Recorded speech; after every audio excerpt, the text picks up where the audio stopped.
രാമചന്ദ്രാഭിഷേകം ശ്രീരാമചന്ദ്രാഭിഷേകം സീതയാ സഹിത രാമചന്ദ്ര രഘുവീരരാജ്യാഭിഷേകം ശ്രീനീലകണ്ഠാഭിഷേകം ആഞ്ജനേയ പരിസേവ്യൻ ധീരഭരതാഭിപൂജ്യൻ വീരലക്ഷ്മണ കുമാര ശത്രുഘ്ന സോദരാർച്ചിത പദാബ്ജൻ ശ്രീനീലകണ്ഠ ഹൃദയേശൻ രാമചന്ദ്രാഭിഷേകം ശ്രീരാമചന്ദ്രാഭിഷേകം. യേശ വിഗ്രഹവാൻ ധർമ്മ, ധർമ്മത്തിന്റെ മൂർത്തിമത്ഭാവമാണ്. ധർമ്മം എന്താണ് എന്ന് വാൽമീകി നാരദനോട് ഗുണവാനായ മനുഷ്യനെ കുറിച്ച് ചോദിക്കുന്ന സ്ഥലത്ത് നമ്മൾ വിശദമായി ചർച്ച ചെയ്തതാണ്. ഈ ലോകത്തെ നിലനിർത്തുന്നതായ പരമമായ തത്വം, ഈ ലോകം എവിടെ നിന്നുണ്ടാകുന്നുവോ അതാണ് ധർമ്മം, ഈ ലോകം എവിടെ നിലനിൽക്കുന്നുവോ അതാണ് ധർമ്മം, ഈ ലോകം എവിടെ ചെന്ന് ലയം പ്രാപിക്കുന്നുവോ അതാണ് ധർമ്മം. ലോകത്തിന്റെ ഉൽപ്പത്തി സ്ഥിതി ലയങ്ങൾ ധർമ്മത്തിലാണ് നടക്കുന്നത്. അത് പരമാത്മാവാണ്. ഈ രാമൻ ധർമ്മത്തിന്റെ വിഗ്രഹമാണ്, ധർമ്മത്തിന്റെ മൂർത്തിമദ്ഭാവമാണ്. ധർമ്മത്തെ ഈ കണ്ണുകൊണ്ട് കാണാൻ ആർക്ക് സാധ്യമല്ല.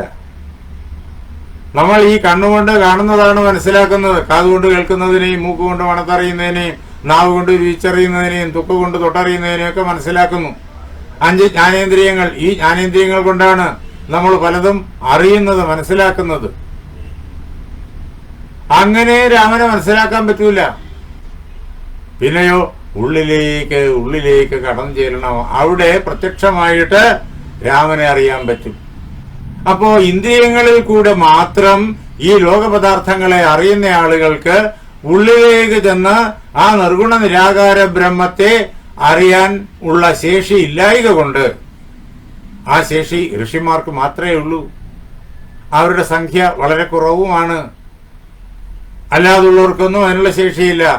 അവർക്ക് ആ പരമാത്മാവിനെ, ധർമ്മത്തെ ലോകത്തിന് കാണിച്ചു കൊടുക്കാൻ വേണ്ടി, ലോകത്ത് നിലനിർത്തുന്ന ധർമ്മത്തെ, പരമാത്മാവിനെ ലോകത്തിന് മനസ്സിലാക്കി കൊടുക്കാൻ വേണ്ടി ആ പരമാത്മാവ് തന്നെ മനുഷ്യരൂപം ധരിച്ച് ഭൂമിയിലേക്ക് വന്നതാണ് രാമൻ. അതാണ് വിഗ്രഹവാൻ ധർമ്മ, ധർമ്മത്തിന്റെ മൂർത്തിമദ്ഭാവം, ധർമ്മത്തിന്റെ വിഗ്രഹം. വിഗ്രഹം എന്ന വാക്കിന്റെ അർത്ഥം വിശേഷണ ഗ്രഹിപ്പിക്കുന്നത് എന്നർത്ഥം. ഗ്രഹിപ്പിക്കുക, അറിയിക്കുക, വിശേഷണ ഗ്രഹിപ്പിക്കുക. എന്താ, അതാണോ ഇതാണോ എന്നൊരു സംശയം ഉണ്ടാകാത്ത രീതിയിൽ ഉറപ്പായി ഗ്രഹിപ്പിക്കുക, സംശയാതീതമായിട്ട് അറിയിക്കുക. പരമാത്മാവിനെ സംശയാതീതമായിട്ട് അറിയിക്കുന്ന സ്വരൂപമാണ് ഈ കാണുന്നത്. ഈ നീലിമയാർന്ന രൂപം, ഈ മഞ്ഞപ്പട്ടുടുത്ത രൂപം, കയ്യിൽ കോതണ്ടവേന്തിയതായ ഈ രൂപം, ആ മധുരമായിരിക്കുന്ന മുഖം, പുഞ്ചിരി, ഈ രൂപം ധർമ്മത്തിന്റെ മൂർത്തിമദ്ഭാവമാണ്. ധർമ്മത്തെ, നിർഗുണ നിരാകാര ബ്രഹ്മത്തെ ഇത് നമുക്ക് വ്യക്തമായി പഠിപ്പിച്ചു തരുന്നു. അതുകൊണ്ട് ധർമ്മത്തിന്റെ വിഗ്രഹമാണിത്. യേശ വിഗ്രഹവാൻ ധർമ്മ. വാൽമീകി മഹർഷി ഈ രാമായണത്തിനകത്ത് പലയിടങ്ങളിൽ ഇക്കാര്യം ആവർത്തിക്കും. യേശ വിഗ്രഹവാൻ ധർമ്മ എന്ന ഇതാ രാമായണത്തിൽ ആദ്യമായി നമ്മൾ കേട്ടു. ഇനിയോ വീണ്ടും കേൾപ്പിക്കും. രാമോ വിഗ്രഹവാൻ ധർമ്മ, രാമോ വിഗ്രഹവാൻ ധർമ്മ എന്നിങ്ങനെ അനേക തവണ വാൽമീകി പല പല സന്ദർഭങ്ങളിൽ പല പല കഥാപാത്രങ്ങളെ കൊണ്ട് പറയുകയും മാരീചൻ പോലും രാവണനോട് പറയുന്നുണ്ട്. നമ്മൾ യുദ്ധകാണ്ഡത്തിൽ കാണും, അതല്ല ആരണ്യകാണ്ഡത്തിൽ കാണും. ആരണ്യകാണ്ഡത്തിൽ സീതയെ അപഹരിക്കാൻ വേണ്ടിയിട്ട് ഒരു പദ്ധതിയുമായി രാവണൻ മാരീചന്റെ അടുത്ത് ചെന്നു, പൊന്മാനായിട്ട് രാമനെ അകറ്റുക എന്ന്. മാരീചൻ വിറച്ചുപോയി. രാമനെന്ന് കേട്ടപ്പോൾ തന്നെ, രാ എന്നുള്ള അക്ഷരം കേട്ടപ്പോൾ തന്നെ മാരീചൻ വിറച്ചുപോയി. കാരണം ഒരു അനുഭവം കിട്ടിയതാണ്. ഇവിടെ വിശ്വാമിത്രന്റെ ആശ്രമത്തില് യജ്ഞം മുടക്കാൻ ചെന്നപ്പോ അന്ന് രാമന്റെ പാദങ്ങളെ ശരണം പ്രാപിച്ചു. ഇനി ഞാൻ ഇങ്ങനെയുള്ള വേണ്ടാദിനങ്ങളൊന്നും ചെയ്യില്ല എന്ന പ്രതിജ്ഞ എടുത്തു. രാമൻ കൊല്ലാതെ തിരിച്ചയച്ചു. അന്നു മുതല് തപസ്സിൽ ലയിച്ചിരിക്കുകയാണ്. അങ്ങ് ലങ്കയിൽ പോയി അവിടെ ഒരു ആശ്രമം നിർമ്മിച്ച് തന്റെ സഹായിയായിട്ട് രാവണൻ അപ്പോൾ കണ്ടത് മാരീചനെയാണ്. മാരീചനോട് പൊന്മാനായിട്ട് അങ്ങ് പഞ്ചവടി പോകാനായിട്ട് രാവണൻ ആവശ്യപ്പെടുന്നു. മാരീചൻ വിറച്ചുപോയി. എന്നിട്ട് മാരീചൻ വളരെയേറെ കാര്യങ്ങൾ രാവണനെ പറഞ്ഞു കേൾപ്പിക്കുന്നുണ്ട്, രാവണനെ പിന്തിരിപ്പിക്കാൻ വേണ്ടി. അവിടെ മാരീചൻ തന്നെ പറയും, രാമോ വിഗ്രഹവാൻ ധർമ്മ. രാമൻ ധർമ്മത്തിന്റെ മൂർത്തിമദ്ഭാവമാണ്. മാരീചൻ നേരിട്ട് അനുഭവിച്ചറിഞ്ഞയാളാണ്. അനേക തവണ അനേകം കഥാപാത്രങ്ങളെ കൊണ്ട് ആ വാക്യം വാൽമീകി ആവർത്തിക്കും. പരമാത്മാവ് മനുഷ്യരൂപത്തിൽ ഈ ഭൂമിയിൽ സഞ്ചരിക്കുന്നതാണ് ശ്രീരാമചന്ദ്രൻ. യേശ വിഗ്രഹവാൻ ധർമ്മ യേശ വീര്യവതാംബര. ഈ ലോകത്തിലെ വീരന്മാരായിട്ടുള്ള ആളുകളുടെ കൂട്ടത്തിൽ വെച്ചിട്ട് ഏറ്റവും ശ്രേഷ്ഠനായിട്ടുള്ളവനാണ് ഇവൻ, ഈ രാമൻ എന്നറിയുക. ഈ രാക്ഷസന്മാരൊന്നും രാമന്റെ മുന്നിൽ ഒന്നുമല്ല. യേശോസ്ത്രാൻ വിവിധാൻ വ്യക്തി ത്രൈലോക്യേ സചരാചരേ. ഈ മൂന്ന് ലോകത്തിലും ചലിക്കുന്നതും ചലിക്കാത്തതുമായിട്ടുള്ള പദാർത്ഥങ്ങളെ കൊണ്ട് നിറഞ്ഞ ഈ മൂന്ന് ലോകത്തിലും, ഭൂലോകത്തിലും താഴെയുള്ള ലോകങ്ങളിലും ഉപരിലോകത്തിലും, അതാണ് മൂലോകങ്ങൾ. ഇവിടെ ചലിക്കുന്ന പദാർത്ഥങ്ങളുണ്ട്, ചലിക്കാത്ത പദാർത്ഥങ്ങളുണ്ട്, ജീവനുള്ളവയുണ്ട്, ജീവനില്ലാത്തവയുണ്ട്. ജീവനുള്ളതും ജീവനില്ലാത്തവയും ചലിക്കുന്നതിന്റെ കൂട്ടത്തിലും വരും, ചലിക്കാത്തവയുടെ കൂട്ടത്തിലും വരും. അങ്ങനെ ചരാചരങ്ങളോടുകൂടിയ ഈ ലോകത്തിൽ, ഈ മൂന്ന് ലോകത്തിലും വച്ചിട്ട് ഏറ്റവും കൂടുതൽ വിദ്യയുടെ അധീശത ഉള്ളത് ഈ ശ്രീരാമചന്ദ്രനാണ് എന്ന് അറിഞ്ഞുകൊള്ളണം. വിദ്യ ബൗദ്ധികമായ അറിവാണ്, അത് വേദജ്ഞാനമാണ്, വേദ അംഗങ്ങളുടെ ജ്ഞാനമാണ്. വേദങ്ങൾ ഋക്ക് യജുസ് സാമ ധർമ്മം, അതോടൊപ്പം വേദ അംഗങ്ങളുടെ ജ്ഞാനമാണ്. വേദ അംഗങ്ങളിൽ പെടുന്നു ധനുർവേദം, യുദ്ധത്തിൻ്റെതായിട്ടുള്ള വേദം, ശാസ്ത്രം. ഇങ്ങനെയുള്ള സർവ്വവേദങ്ങളും നന്നായി അറിയുന്നവനാണ് രാമൻ. രാമൻ ധർമ്മത്തിന്റെ മൂർത്തിമദ്ഭാവം ആണ് എന്ന് പറഞ്ഞാൽ തന്നെ വ്യക്തം. ഈ പ്രപഞ്ചം മുഴുവൻ ഉണ്ടായത് രാമനിൽ നിന്നിട്ടാണ്. ഈ പ്രപഞ്ചത്തിലുള്ള എല്ലാ അറിവുകളും എല്ലാ വൈദഗ്ധ്യങ്ങളും ഉണ്ടായിരിക്കുന്നത് രാമനിൽ നിന്നിട്ടാണ്. രാമൻ ഇതിന്റെ എല്ലാ അധീശനാണ്. രാമൻ നൽകിയത് മാത്രമേ ഈ ലോകത്തിൽ ആർക്കുമുള്ളൂ, അല്ലാതുള്ളതൊന്നും ആരുടെ കയ്യിലുമില്ല എന്നറിഞ്ഞുകൊള്ളണം. അതാണ് ഈ ലോകത്തിൽ വെച്ച് ഏറ്റവും വിദ്യയുടെ പരിപൂർണത. അത് കൈവന്നിട്ടുള്ളവനാണ് രാമൻ. ഓം പൂർണ്ണമത പൂർണ്ണമിതം എന്ന വേദമന്ത്രം ഇവിടെ നമുക്ക് ഓർമ്മ വരും. അത് പൂർണ്ണമാണ്, ഇത് പൂർണ്ണമാണ്. അത് ആ പരമാത്മാവ് പൂർണ്ണമാണ്.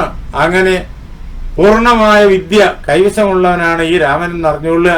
എന്ന് മാത്രമല്ല, തപസ്സശ്ചപരായണം. ഈ തപസ്സുകൾ, എത്രയോ സജ്ജനങ്ങള് കഠിനമായിട്ടുള്ള വ്രതചര്യയും തപസ്സും ഒക്കെ ചെയ്യുന്നു. ഇതെല്ലാം എന്തിനു വേണ്ടിയിട്ടാണ്? ഇതെല്ലാം രാമനെ അറിയാൻ വേണ്ടിയിട്ടാണ്, രാമനുമായി താതാത്മ്യം പ്രാപിക്കാൻ വേണ്ടിയിട്ടാണ്. തപസ്സുകളുടെ എല്ലാം പരമലക്ഷ്യം രാമനാണ് എന്ന് അറിഞ്ഞുകൊള്ളണം. യേശോസ്ത്രാൻ വിവിധാൻ വ്യക്തി ത്രൈലോക്യേ സചരാചരേ. വിവിധങ്ങളായിട്ടുള്ള അസ്ത്രങ്ങള്, ദിവ്യാസ്ത്രങ്ങള്, ബ്രഹ്മാസ്ത്രമായിരുന്നാലും ഐന്ദ്രാസ്ത്രമായിരുന്നാലും ആഗ്നേയമായിരുന്നാലും വായുവ്യമായിരുന്നാലും വാരുണമായിരുന്നാലും, ഇങ്ങനെ അതത് ദേവന്മാരുടെ എല്ലാം ശക്തിവിശേഷം ആവാഹിച്ചു വച്ചിരിക്കുന്നതായ ദിവ്യങ്ങളായ അസ്ത്രങ്ങൾ, അതെല്ലാം ഇവൻ അറിയുന്നു. എന്താ? ഇവനാണ് ആ ദേവന്മാർക്ക് ഈ അസ്ത്രങ്ങളെല്ലാം കൊടുത്തിരിക്കുന്നത്. നൈനമന്യ പുമാൻ വ്യക്തി നജ വ്യത്സ്യന്തികേജന. യഥാർത്ഥത്തിൽ ഈ രാമനെ വേറെ ആർക്കും അറിഞ്ഞൂടാ. രാമന് മാത്രമേ അറിയാവൂ പൂർണ്ണമായി. മറ്റുള്ളവരൊക്കെ അല്പാൽപമായി ഭാഗികമായിട്ട് അറിയുക മാത്രമേ ചെയ്യുന്നുള്ളൂ. ഈ രാമനെ പൂർണ്ണമായും അറിയുന്നത് രാമൻ മാത്രം. അതേപോലെ തന്നെ ഇനി ഭാവിയിൽ അങ്ങോട്ട് നൂറ്റാണ്ടുകൾ കടന്നുപോയാലും രാമനെ വേറെ ആരും തന്നെ പൂർണ്ണമായിട്ട് അറിയാൻ പോകുന്നില്ല. നാം രാമനെ, പരമാത്മാവിനെ അറിയാൻ വേണ്ടിയിട്ട് തപസ് ചെയ്യുന്നു, വിവിധങ്ങളായ അനുഷ്ഠാനങ്ങൾ ചെയ്യുന്നു, പൂജകൾ ചെയ്യുന്നു. അതുകൊണ്ട് നാം തമോ ഗുണത്തെ ദൂരീകരിച്ച് രജോ ഗുണത്തെ ദൂരീകരിച്ച് സാത്വിക ഗുണത്തിന്റെ സമൃദ്ധി നേടി. എന്നിട്ട് അതിനും അപ്പുറത്തേക്ക് നാം കടന്നു ചെല്ലുന്നു, സത്വാതീതരായിത്തീരുന്നു അഥവാ മായാതീതരായിത്തീരുന്നു. അപ്പോൾ നാം രാമനുമായിട്ട് ഒന്നായിത്തീരുന്നു. അവിടെ ഞാൻ രാമനിൽ നിന്ന് വേറെയില്ല. അതുവരെ ഞാൻ ഉണ്ടായിരുന്നു, രാമനെ അറിയാൻ വേണ്ടിയിട്ട് പരിശ്രമിക്കുന്ന, തപസ് ചെയ്യുന്ന, പൂജ ചെയ്യുന്ന ഞാനുണ്ടായിരുന്നു അതുവരെ. എപ്പോഴാണോ മായ അതീതനാകുന്നത്, അപ്പോ നദി ചെന്ന സമുദ്രത്തിൽ മുട്ടിയതുപോലാണ്. പിന്നെ നദിയും സമുദ്രവും രണ്ടില്ല, നാമും ആ പരബ്രഹ്മവും രണ്ടില്ല, ഒന്നായിത്തീരുന്നു. അഹം ബ്രഹ്മാസ്മി, ആ തലത്തിൽ മാത്രമേ പൂർണ്ണമായി അറിയാൻ പറ്റൂ. അപ്പോൾ ഞാൻ ആരാ? ഞാൻ പരമാത്മാവാണ് അഥവാ രാമനാണ്. അതാണ്, രാമന് മാത്രമേ രാമനെ അറിയാൻ പറ്റൂ. പരമാത്മാവിന് മാത്രമേ പരമാത്മാവിനെ പൂർണ്ണമായി അറിയാൻ പറ്റൂ. മറ്റുള്ളവരെല്ലാം, തപസ്സുകളെല്ലാം രാമനെ അവരവരുടെ തപോനിലയെ അനുസരിച്ചിട്ട് ഭാഗികമായി അറിയുന്നവരാണ്. അങ്ങനെ ഈ രാമനെ രാമനല്ലാതെ വേറെ ആർക്കും അറിയാനാവില്ല, വേറെ ആരും അറിഞ്ഞിട്ടുമില്ല എന്ന് പറയുമ്പോൾ രാമൻ പരമാത്മാവാണ് എന്നുള്ള വസിഷ്ഠന്റെ പ്രഖ്യാപനമാണത്. ആരൊക്കെ രാമനെ അറിഞ്ഞിട്ടില്ല? ന ദേവ ന ഋഷയ കേചിത് നാമര നജരാക്ഷസാഹ. ദേവന്മാര് ഈ രാമനെ അറിഞ്ഞിട്ടില്ല പൂർണ്ണമായി, ഋഷിമാരറിഞ്ഞിട്ടില്ല, അമരന്മാര് അവരറിഞ്ഞിട്ടില്ല, മരണരഹിതരായിട്ടുള്ള ആളുകൾ അറിഞ്ഞിട്ടില്ല, രാക്ഷസന്മാരറിഞ്ഞിട്ടില്ല, ഗന്ധർവന്മാരറിഞ്ഞിട്ടില്ല, യക്ഷന്മാരറിഞ്ഞിട്ടില്ല, കിന്നരന്മാരറിഞ്ഞിട്ടില്ല, ഉരുകങ്ങൾ അറിഞ്ഞിട്ടില്ല, ഇവരാരും അറിഞ്ഞിട്ടില്ല. ഇതിനെല്ലാം അപ്പുറം കൂടി കൊള്ളുന്ന ഈ പ്രപഞ്ചത്തിന് മുഴുവൻ സർവാധാരമായിരിക്കുന്ന നിർഗുണ നിരാകാര ബ്രഹ്മമാണ് ഈ രാമൻ എന്ന് വസിഷ്ഠൻ ദശരഥനോട് പറയുന്നത് നമ്മൾ ഈ ഘട്ടത്തിൽ കേൾക്കുന്നു. രാമൻ ആരെന്നറിയാൻ വാൽമീകി നമ്മുടെ മുന്നില് അന്നത്തെ ആ സംഭവം നേരിട്ട് കണ്ടിട്ട് നമ്മുടെ മുന്നിൽ അവതരിപ്പിക്കാൻ. ബ്രഹ്മാവ് വാൽമീകിയോട് പറഞ്ഞല്ലോ, നാരദയിൽ നിന്ന് കേട്ടതായ ആ രാമകഥയെ അങ്ങ് ശ്ലോകബദ്ധമാക്കി തീർക്കുക എന്ന്. വാൽമീകി ശ്ലോകബദ്ധമാക്കി നമ്മുടെ മുന്നിൽ ഇതാ അവതരിപ്പിക്കും. വീണ്ടും വസിഷ്ഠൻ തുടർന്ന് സംസാരിക്കുകയാണ്. വസിഷ്ഠന്റെ ഈ വാക്കുകള് ദശരഥന് ധൈര്യം പകർന്നു, ദശരഥന് അറിവ് പകർന്നു.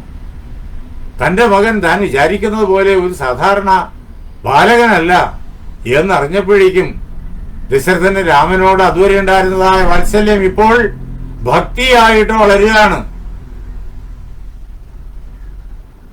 തുടർന്ന് വസിഷ്ഠൻ ദശരഥ മഹാരാജാവിന് കൊടുക്കുന്നതായ ഉപദേശം, അന്തിമമായിട്ട് കൊടുക്കുന്നതായ നിർദ്ദേശം, ദശരഥൻ അത് സസന്തോഷം സ്വീകരിച്ച് അതിനെ അംഗീകരിച്ച് അതേ പ്രകാരത്തിൽ പ്രവർത്തിക്കുന്നത്. ഓക്കെ, നാളെ രാത്രി 8:30 നമുക്ക് ചർച്ച ചെയ്യാം.